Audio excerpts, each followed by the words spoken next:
오늘 주신 하나님의 말씀은 누가복음 22장 14절에서 23절까지 말씀입니다. 신약성경 134쪽 누가복음 22장 14절부터 23절까지 교독으로 읽고 23절은 함께 읽도록 하겠습니다. 때가 이름에 예수께서 사도들과 함께 앉으사 이르시되 내가 고난을 받기 전에 너희와 함께 이 유월절 먹기를 원하고 원하였노라. 내가 너희에게 이르노니 이 유월절이 하나님의 나라에서 이루기까지 다시 먹지 아니하리라 하시고 이에 잔을 받으사 감사 기도하시고 이르시되 이것을 갖다가 너희끼리 나누라. 내가 너희에게 이르노니 내가 이제부터 하나님의 나라가 임할 때까지 포도나무에서 난 것을 다시 마시지 아니하리라 하시고 또 떡을 가져 감사 기도하시고 떼어 그들에게 주시며 이르시되 이것은 너희를 위하여 주는 내 몸이라. 너희가 이를 행하여 나를 기념하라 하시고 저녁 먹은 후에 잔도 그와 같이 하여 이르시되 이 잔은 내 피로 세우는 새 언약이니 곧 너희를 위하여 붓는 것이라. 그러나 보라 나를 파는 자의 손이 나와 함께 상 위에 있도다. 인자는 이미 작정된 대로 가거니와 그를 파는 그 사람에게는 화가 있으리로다 하시니 그들이 서로 묻되 우리 중에서 이 일을 행할 자가 누구일까 하더라. 아멘. 기도하겠습니다. 은총의 주님, 오늘도 주님 앞에 나와 기도로 하루를 시작하게 하시니 감사합니다.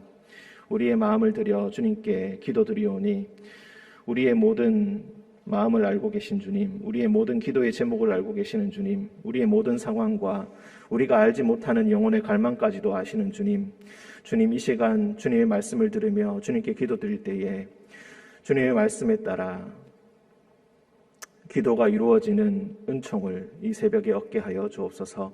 새벽에 도우시는 하나님께 우리의 두 팔 벌려 주님 앞에 나아갑니다. 주님, 우리의 기도를 물리치지 마시고 우리와 함께 하사 우리의 기도를 들어주옵소서. 주님, 간절히 바라고 원하옵기는 우리 가운데 특별히 주님의 은총을 기대하는 형제 자매들이 있습니다. 그들에게 찾아가 주셔서 위로하여 주시고 오직 주님께서 주시는 평강으로 그들의 지친 몸과 영혼을 덮어 주옵소서. 거룩하신 예수님의 이름으로 기도드립니다. 아멘. 14절부터 23절까지 말씀, 우리가 성찬식의 말씀으로 잘 알고 있는 그런 부분입니다. 그런데 이 누가복음에 나오는 오늘 말씀은 마태복음이나 마가복음 또는 요한복음과는 조금 구성이 조금은 다르게 되어 있습니다.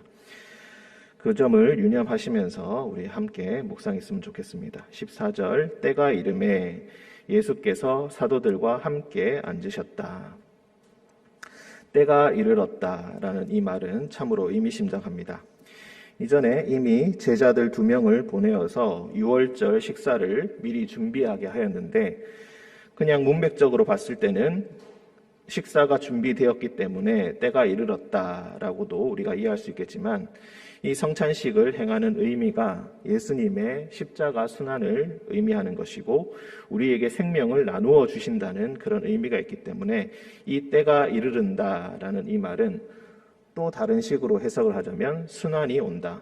순환을 넘어서 주님께서 주시는 참 생명이, 참 구원이 우리에게 오고 있다. 그때 때가 이르렀다. 예수께서 사도들과 함께 앉으셨다. 그리고 말씀하시기를 내가 고난을 받기 전에 너희와 함께 이 유월절 먹기를 원하고 원하였노라. 유월절이라는 것은 우리가 잘 아시다시피 출애굽기에서 비롯된 그 절기입니다. 출애굽에서 비롯된 절기로서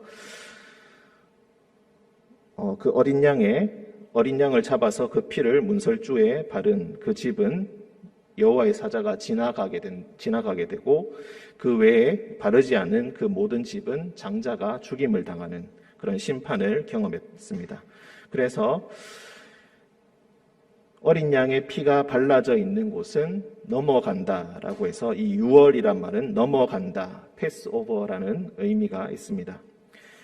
하나님의 심판을 피하고 그리고 하나님께서 주시는 구원과 해방을 맛보는 그런 기쁨의 절기입니다.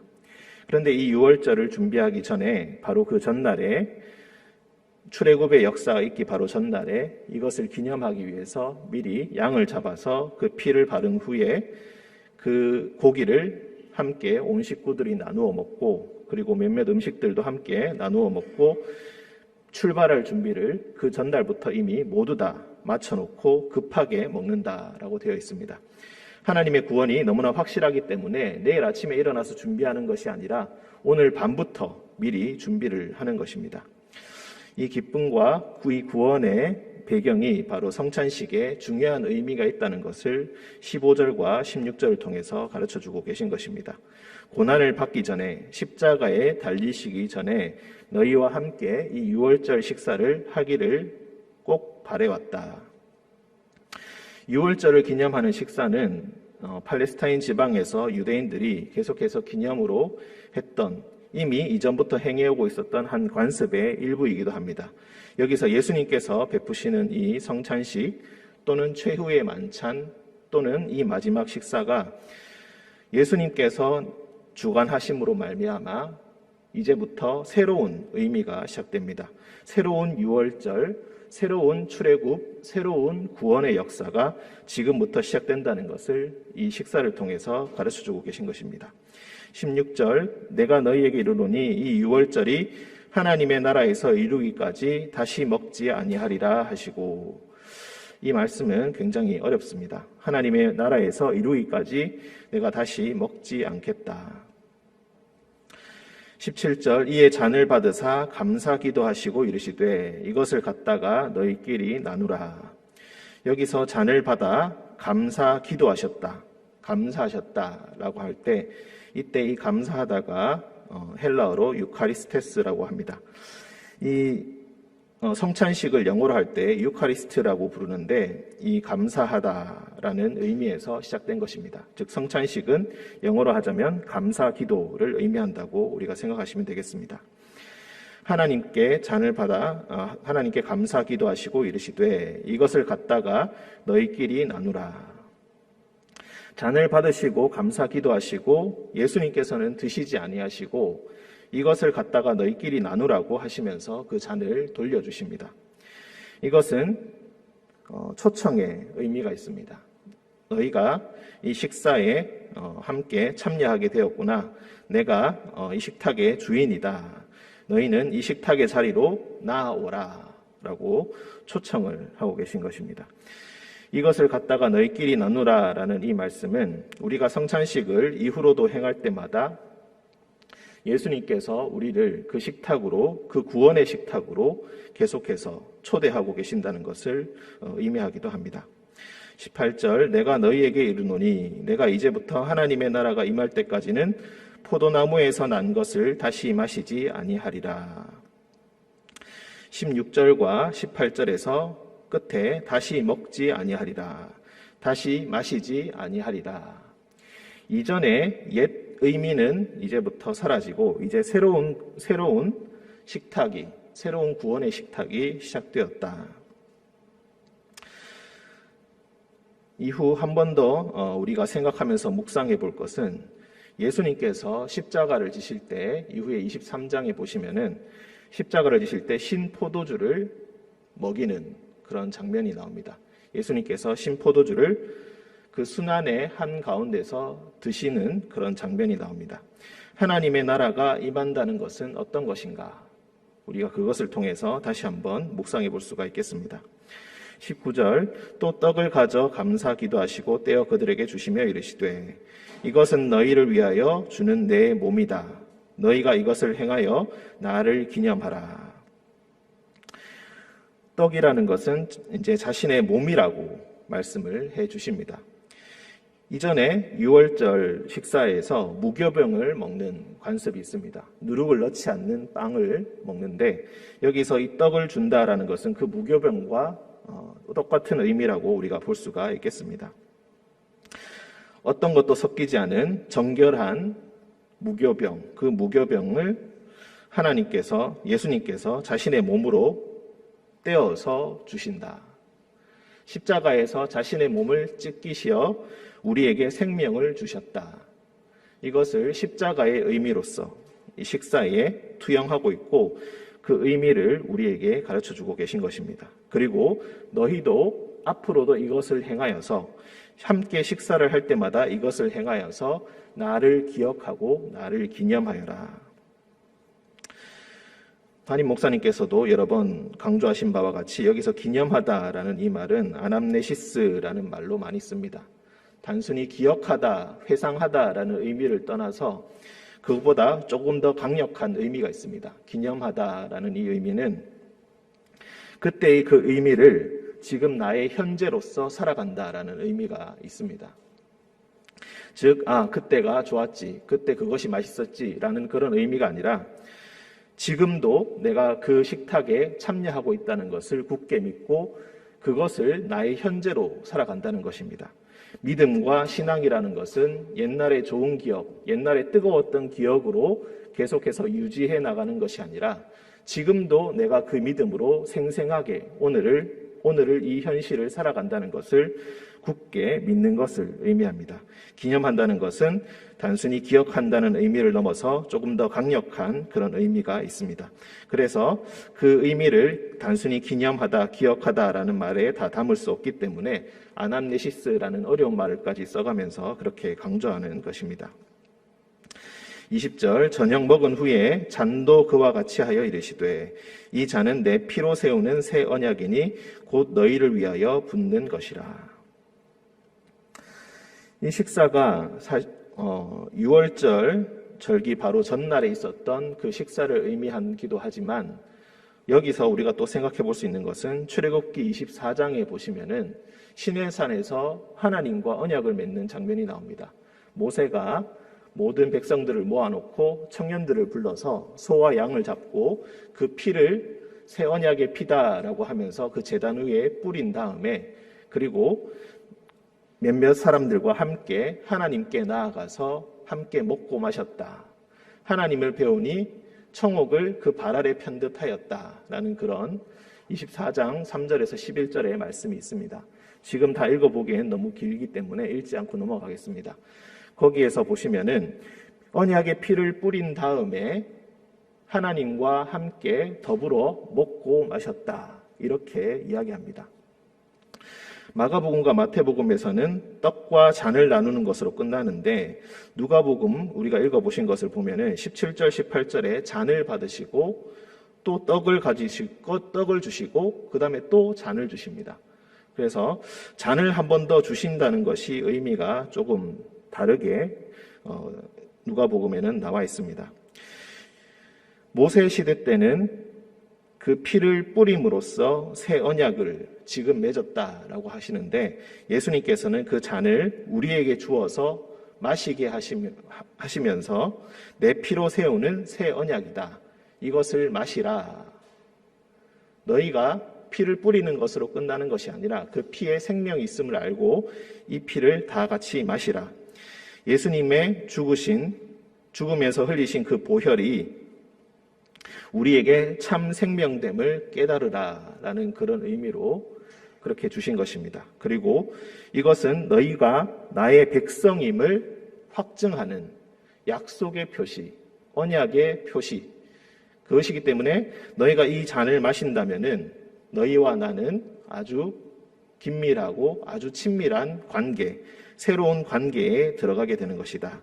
우리는 언약으로 맺어진 그런 사이다. 이것을 우리에게 강조해주고 계신 것입니다.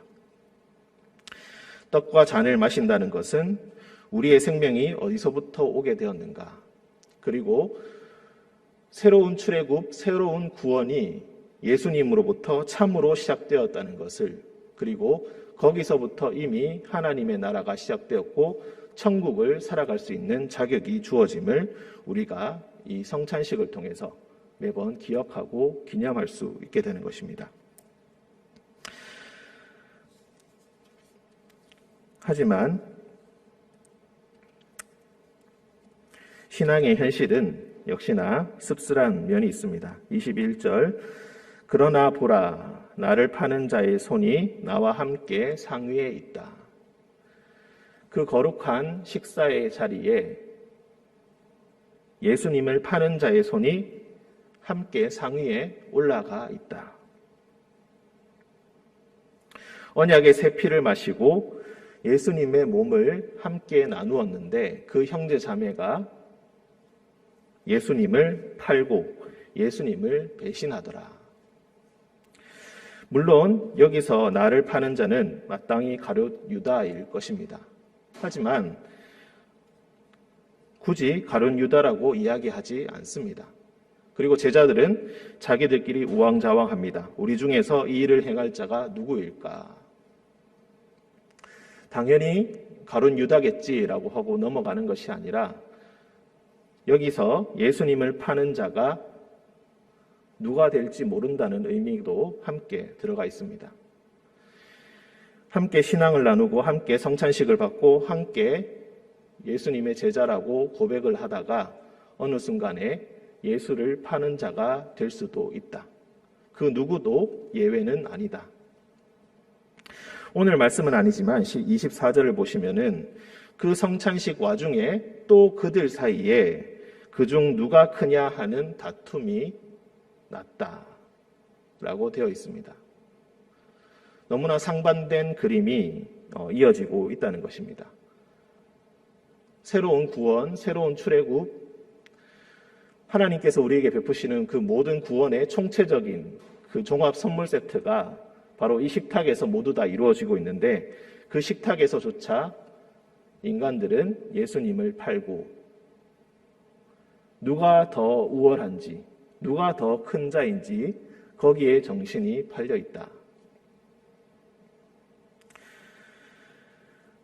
예수님께서는 끊임없이 하나님의 나라를 이야기하시고 우리에게 천국을 이야기해 오셨습니다. 그런데 그 천국은 제자들 마음속에 각자 따로 있었습니다. 그래서 예수님께서 무엇을 말씀하시는지 제대로 듣지 않고 자신의 속에 있는 욕망과 꿈을 그 천국이란 단어에 모두 다 투영시켜서 이렇게 되어야겠지. 그들이 원하는 천국은 결국 무엇입니까? 내가 최고로 큰 사람이 되는 곳이 바로 그 사람의 천국입니다. 하나님은 온데간데없고 내가 최고가 되는 곳, 내가 예수님마저도 사고 팔 수 있는 그런 능력을 가지는 곳, 그곳이 바로 자신에게 천국이라 믿었기 때문에 예수님께서 계속 하나님의 나라를 말씀하시는 그 유월절 식탁, 마지막 그 만찬의 자리에서조차 그 의미를 알지 못하고 누가 더 큰지 싸우고 있다는 것입니다. 오늘 말씀은 너무나 거룩한 감사의 자리, 그 성찬식과 너무나 대비되는 성도들의 모습, 사도들도 하물며 이러할진데 우리는 어떠할 것인가? 예수님과 면대면으로 보고 그 말씀을 직접 듣고 직접 그 모든 기적들을 체험하고 그 말씀을 모두 들었던 사도들도 이러할진데 우리는 더더욱 어찌할까? 우리에게 다행히 이 책이 주어져 있습니다. 이 말씀이 주어져 있습니다. 우리가 할 수 있는 것은 그것을 기억하고 기념하는 것입니다. 성찬식을 통해서, 예배를 통해서, 우리가 할 수 있는 모든 것들을 통해서, 말씀 묵상을 통해서, 기도를 통해서 계속해서 우리의 마음을 이것에 모아야 할 것입니다. 바로 옆에서 들었다고 해서 천국의 의미를 제대로 알지 못하고 멀리 떨어져 있던 이방인들은 오히려 천국의 의미를 올바로 알고 예수님을 올바로 섬기는 모습들이 사도행전에도 종종 나옵니다. 먼저 된 자 나중되고 나중된 자 먼저 된다.